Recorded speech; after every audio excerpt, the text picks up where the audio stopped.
Good morning students. आज हम class 9th में लेसन नंबर 18 अंधेरी नगरी के बारे में समझेंगे। यहाँ हम पेज नंबर 84 समझ गए। आज हम समझेंगे पेज नंबर 85। तो यहाँ 85 में लिखा है कि गोवर्धन दास कहते हैं और राजा का नाम क्या है। तो हलवाई कहता है कि चौपट राजा। गोवर्धन दास मिठाई वाले से पूछते हैं कि राजा का नाम क्या है। तो हलवाई यानी कि मिठाई वाले ने आंसर दिया कि जवाब दिया कि चौपट राजा है राजा का नाम। गोवर्धन दास कहते हैं कि वाह वाह, अंधेरी नगरी, चौपट राजा, टके सिर भाजी, टके सिर खाजा। यानी कि गोवर्धन दास कहते हैं कि वाह वाह, नगरी का नाम अंधेरी नगरी है, यहाँ के राजा का नाम चौपट राजा है, और टके सिर भाजी यानी कि एक टके सिर में भाजी और टके सिर में खाजा मिल जाता है यहाँ। हलवाई कहता है कि दो बाबा जी, कुछ लेना हो तो ले ले। मिठाई वाला कहते हैं कि गोवर्धन दास से कि तो बाबा जी कुछ लेना हो तो आप ले लो। गोवर्धन दास कहता है कि बच्चा, भिक्षा मांगकर 7 पैसा लाया हूँ, 3.5 सेर मिठाई दे दे। गोवर्धन दास कहता है कि बच्चा, भिक्षा मांगकर 7 पैसे लाया हूँ, 3.5 सेर मिठाई दे दो।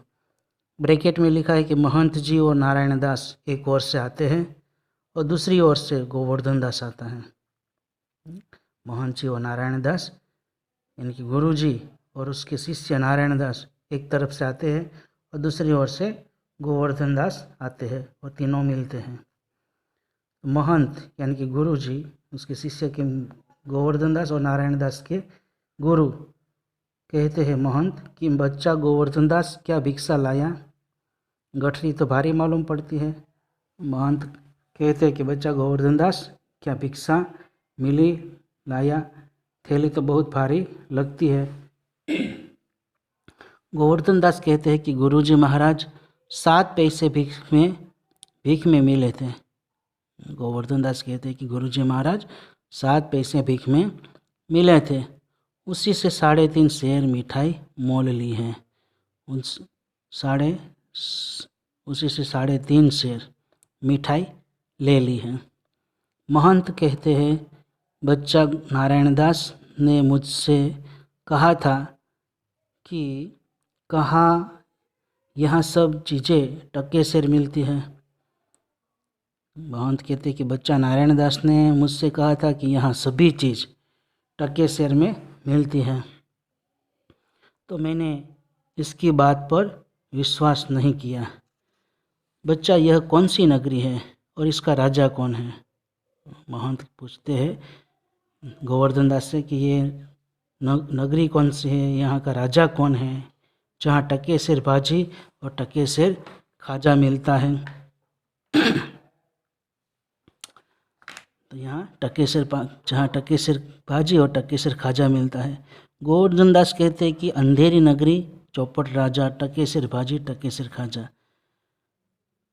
गोवर्धन दास कहते हैं कि यहाँ की नगरी का नाम अंधेरी नगरी है, यहाँ का राजा का नाम चौपट राजा है, यहाँ सभी सब्जी टके सिर मिलती है और मिठाई भी टके सिर मिलती है। महंत कहते हैं कि तो बच्चा, ऐसी नगरी में रहना उचित नहीं है। यहाँ महंत कहते हैं कि तो गोवर्धन दास से कि तो बच्चा, ऐसी नगरी में, ऐसे गांव में रहना ठीक नहीं है, अच्छा नहीं है, जहाँ टके सिर भाजी और टके सिर खाजा बिकता है। मैं तो इस नगर में अब एक क्षण भी नहीं रहूँगा। महंत कहता है गोवर्धन दास से कि वहाँ जहाँ टके सिर भाजी और टके सिर खाजा मिलता है, मैं तो इस नगर में अब 1 मिनट भी नहीं रहूँगा। गोवर्धन दास कहते हैं कि गुरुजी, मैं तो इस नगर को छोड़कर नहीं जाऊँगा और जगह दिन भर मांगो तो भी पेट नहीं भरता, मैं तो यहीं रहूँगा। गोवर्धन दास कहते हैं कि गुरुजी, मैं तो इस नगर को छोड़कर कहीं जाऊँगा नहीं, और सभी जगह दिन भर मांगेंगे न भिक्षा तो भी पेट नहीं भरेगा, मैं तो यहीं रहूँगा।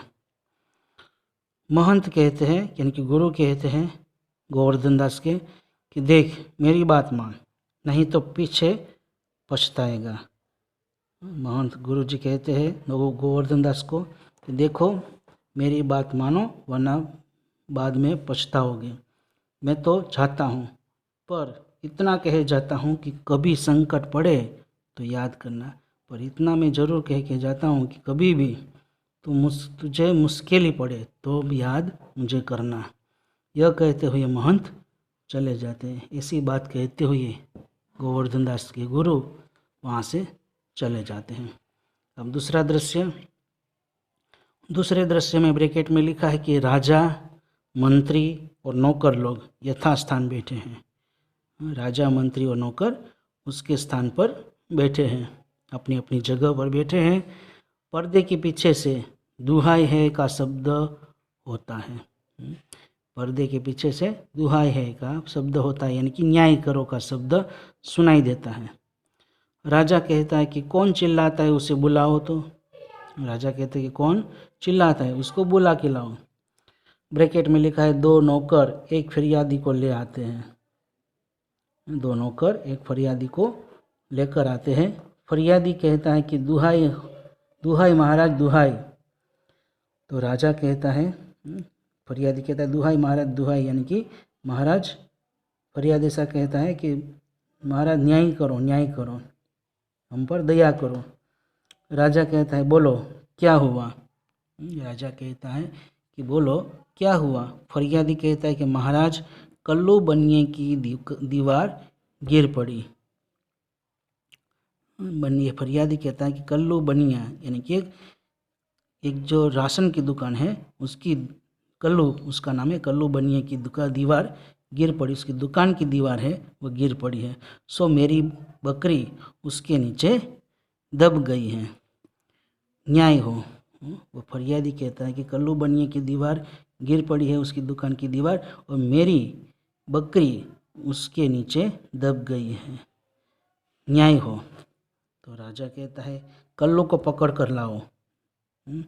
ब्रैकेट में लिखा है नौकर लोग दौड़कर बाहर से बनिए को पकड़ लाते हैं।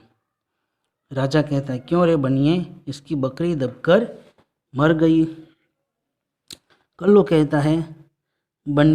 बनिया कहता है महाराज मेरा कुछ दोष नहीं है, कारीगर ने ऐसी दीवार बनाई कि गिर पड़ी। कल्लू बनिया कहता है कि महाराज मेरी कोई भूल नहीं है, मेरा कोई दोष नहीं है, कारीगर ने ऐसी दीवार बनाई है तो इसलिए गिर पड़ी। राजा कहता है अच्छा कल्लू को छोड़ दो, कारीगर को पकड़ कर लाओ।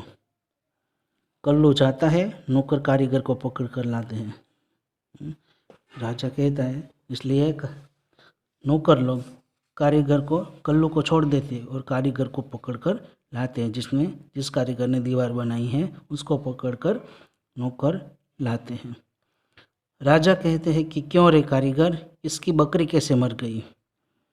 तो कारीगर कहता है महाराज चूने वाले ने चूना ऐसा खराब बनाया कि दीवार गिर पड़ी। राजा कहता है अच्छा उस चूने वालों को बुलाओ। राजा कहता है अच्छा उस चूने वाले को बनाओ जिसने खराब चूना बनाया हूँ। कारीगर निकाला जाता है, चूने वालों को पकड़ कर लाया जाता है। नौकर लोगों ने कारीगर को छोड़ दिया और चूने वाले को पकड़ कर लाते हैं। राजा कहते हैं क्यों रे चूने वाले, इसकी बकरी कैसे मर गई। राजा चूने वाले को पूछता है कि इसकी बकरी कैसे मर गई। ठीक है स्टूडेंट्स, यहाँ तक रखते हैं, अगला पेज हम अगले दिन समझेंगे।